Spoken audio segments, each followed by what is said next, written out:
Music. Elias Ward yanked the reins when he saw a body collapsed in the red dust. It was a tall Apache woman. Her muscular frame covered in dust and dried blood. Purple welts from a whip marked her shoulders and back, and her wrists were still bound with a strip of leather, clear signs she had been tied up. Her breathing was shallow, and her chest rose and fell in faint, uneven motions. Elias leapt from his saddle and dropped to his knees beside her. Heat radiated off the ground in shimmering waves. But colder still was the thought that flashed through his mind. This could be a trap. The Apache tribe had warned him more than once not to meddle in their affairs. He placed his hand on her neck. Her pulse was so faint it felt like it might vanish at any second. If he left her here, the sun would kill her within a few hours.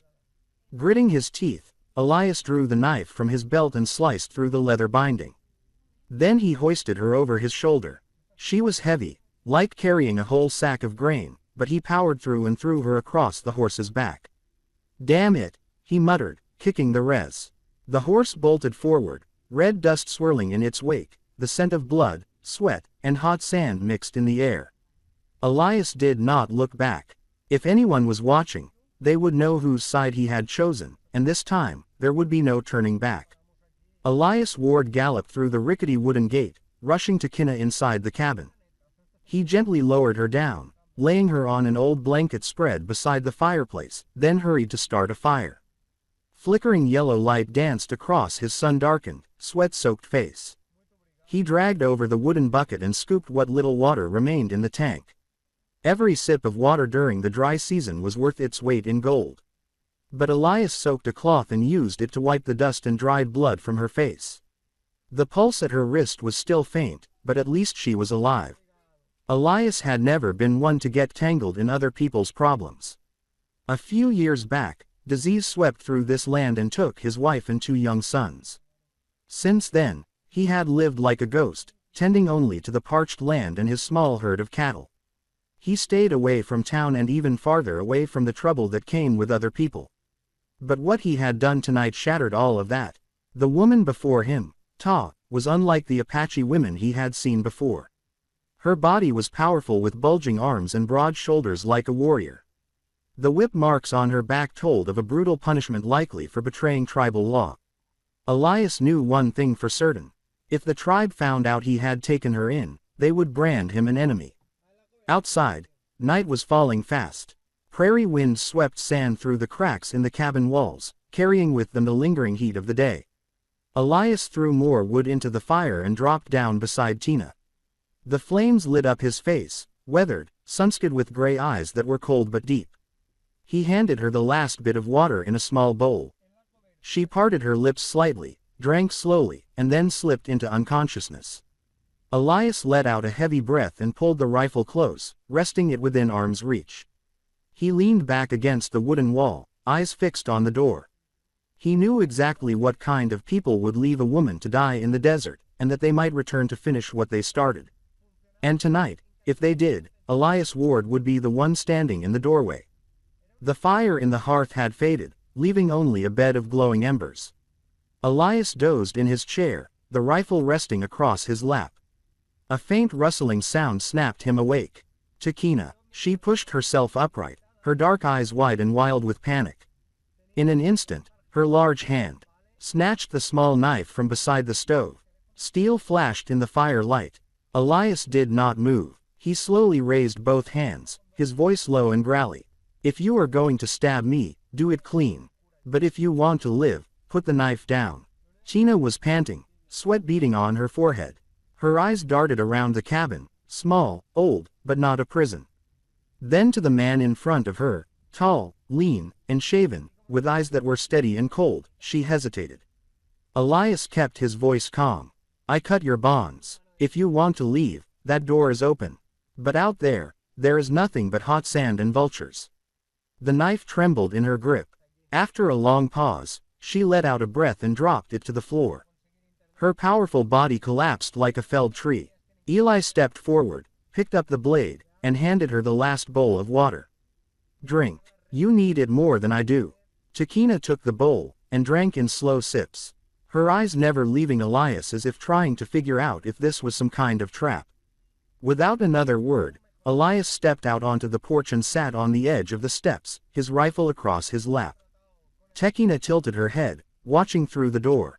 In the moonlight, the man's silhouette remained still as stone. The only movement, the faint wisps of smoke curling from his cigarette. That entire night, Tekina did not sleep. Each time the nightmares came, she opened her eyes and saw Elias still there, never coming in, but never leaving either. A strange feeling began to stir in her chest, something she thought had died with her past, a sense of safety. By the time the sky began to pale, Elias had not moved. He simply turned his head and spoke quietly. If you want to stay until you are strong again, you can. If you want to leave, I will not stop you. The choice is yours. Tina stared at him, then turned her face away. She said nothing, but her hand tightened around the blanket draped over her shoulders. And that was her answer. The sun rose, casting its light down on the weathered roof of the cabin. Tekina could stand on her own now. She stepped out into the yard, her shoulder still roughly bandaged, but her gaze sharp and focused. Elias was fixing a broken section of fence, not bothering to look up. You are stronger, he said in an even tone. If you want to eat, there is a spot to haul water behind the cattle pen. Tina said nothing, but a moment later, she picked up a wooden bucket and made her way to the water tank.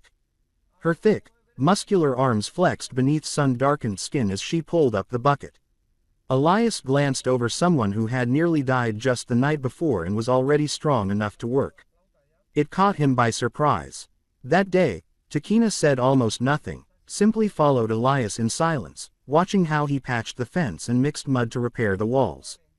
As the afternoon faded and Elias finally paused to rest, she suddenly stepped forward, picked up the hammer, and finished driving in the last posts. Elias stood still for a moment, then gave a quiet nod and let her carry on. That evening, for the first time, Tekina lit the kitchen fire without being asked. She cooked a simple rabbit stew and set it down in front of Elias without a word. He looked at the bowl, then at her. A silent nod was all the thanks he gave. In the days that followed, the cabin was no longer so quiet. The sound of hammers, shovels, and wood clashing together filled the air. Elias dug a new water hole. Tina hauled stones to block the wind. Her strength so great, she rebuilt an entire section of the fence in just one afternoon. One evening, as the sunlight faded, the two of them sat on the front porch. Elias lit a cigarette and Tekina Whittle led a small knife. For the first time, she spoke. Why did you save me? Elias stared out at the cracked dry fields. Because I could not bear to see someone left out there. I have seen too much death.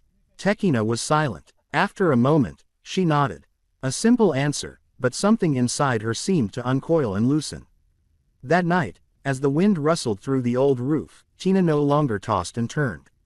For the first time in months, she slept deeply. While outside the cabin, Elias's slow, steady footsteps circled the homestead. Thank you for being here. If this story reminded you of days gone by, dusty sunsets, and the echo of hooves pounding in your heart, go ahead and subscribe to my channel so that each day we can sit together once more and I will tell you another story from the Wild West. That afternoon, the sky suddenly turned a harsh golden hue. Elias was tightening the reins on his old horse when the sound of hooves echoed in the distance. His head snapped up. On the horizon, a faint trail of dust was growing larger. Uninvited guests, Elias muttered, grabbing the Winchester propped up on the porch. Tekina heard the sound and stepped outside. The moment she saw the riders, she froze. 3 Apache warriors on horseback, the entrance to the ranch. Their faces were painted for war, their eyes cold as ice. The one in front nudged his horse forward and spoke in a deep, flat voice. Our woman is here. Hand her over. She took a step back, her hand instinctively gripping the small knife at her side. Ia stepped forward, placing himself between the cabin door and the riders, the rifle steady in his hands. She is injured. She has the right to stay here until she is healed. Another warrior snarled, his voice rising. She has been cast out by the tribe. She has no right to live on this land. If you shelter her, you become our enemy. Elias did not lower his gun. His gray eyes were cold steel. If you want to kill someone, you will have to go through me first. The silence that followed was taut as a drawn bow. The wind kicked up red dust swirling around the horse's hooves. From behind Elias, Tina stared at him, his face calm, but his shoulders tense, ready to fire at the first wrong move. Finally, the lead warrior lowered his spear, his gaze burning with fury. "We will return. Next time, we will not come alone." They yanked the reins and galloped off, leaving behind a trail of dust and a heavy, suffocating silence in the yard. Tina gripped her knife so tightly her knuckles turned white. Elias turned back toward her, the fire still flickering in his eyes. "They will come back with more," he said quietly. "If you still want to stay, we have to prepare." She nodded, her eyes now lit with a different kind of fire.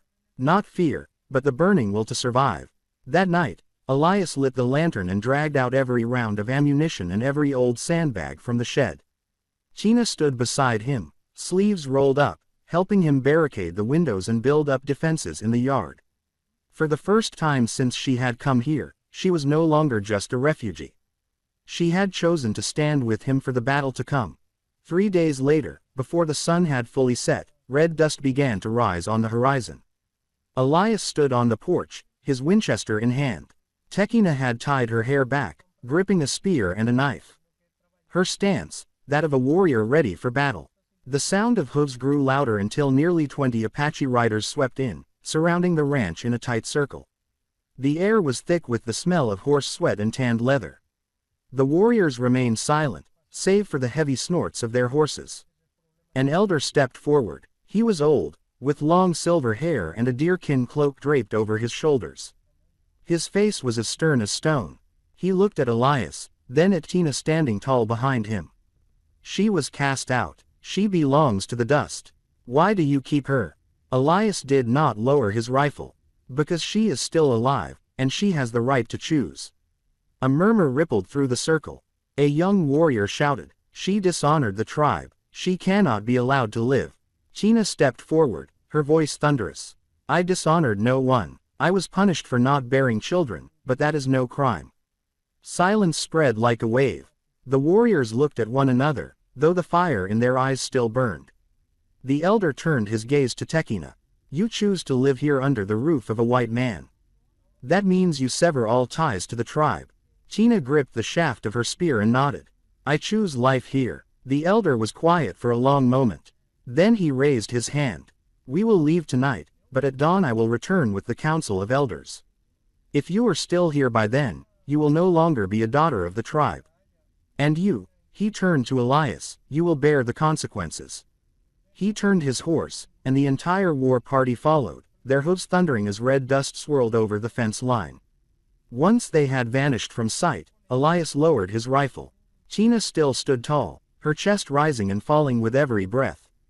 Elias looked at her, his voice low. "By morning, everything will change. Are you sure?" Tina met his eyes, her gaze burning with fire. "I already died once out there. I will not die again." Elias nodded, tightening his grip on the rifle. The night ahead would be long, and when the sun rose, this ranch might become a battlefield. At dawn the next morning, the sky turned a deep burnished bronze. Elias had been awake long before the rooster crowed. He stood on the porch, rifle fully loaded. Inside, Tina was tightening the bandage on her shoulder, her eyes sharp and cold as steel. A horn sounded in the distance, low and thunderous like a storm. Then the riders appeared, not just a small group this time, but the full council of elders and their escort. At least 50 people surrounded the ranch in a solid circle. A path opened before the gate. The silver-haired elder rode forward. Behind him came 2 older women, their dark hair stray with gray members of the matriarchal council. Those with the power to decide Tina's fate. Tina stepped out, standing tall. The morning light caught the scars on her son, darkened skin marks from whips that had not yet fully healed. She no longer stood behind Elias. She stood beside him, shoulder to shoulder. One of the elder women spoke. "Tekina, daughter of the tribe, today we ask for the last time. Do you choose to return and face judgment, or do you choose the path of permanent exile?" Tina took a deep breath. The early wind swept through, tossing her hair into a wild storm. "I will not return," she said clearly. "I choose life. Life on my own terms, not under an unjust sentence." Murmurs rippled through the circle. Some warriors gripped their spears tighter. Others bowed their heads as if silently accepting what they had heard. The other elder woman gave a slow nod. From this day forward, your name is struck from the lineage. You are no longer a daughter of the tribe. You will not be buried in ancestral soil, but also from this day on. The tribe will no longer hunt you. The old chief turned his gaze to Elias, his eyes sharp as blades. You sheltered her. That means her fate is now bound to yours. If she sheds blood because of this choice, that blood is also on your hands. Elias did not look away. I understand. A moment passed, one that felt as long as a lifetime. Then the elder raised his hand. One by one, the warriors turned their horses and withdrew from the circle. Only when the sound of hoof-beats had faded did Tina finally exhale. Her broad shoulders trembled, but her eyes were lit with fire. Elias looked at her for a long time, then gave a slow nod. You just chose a new life, he said.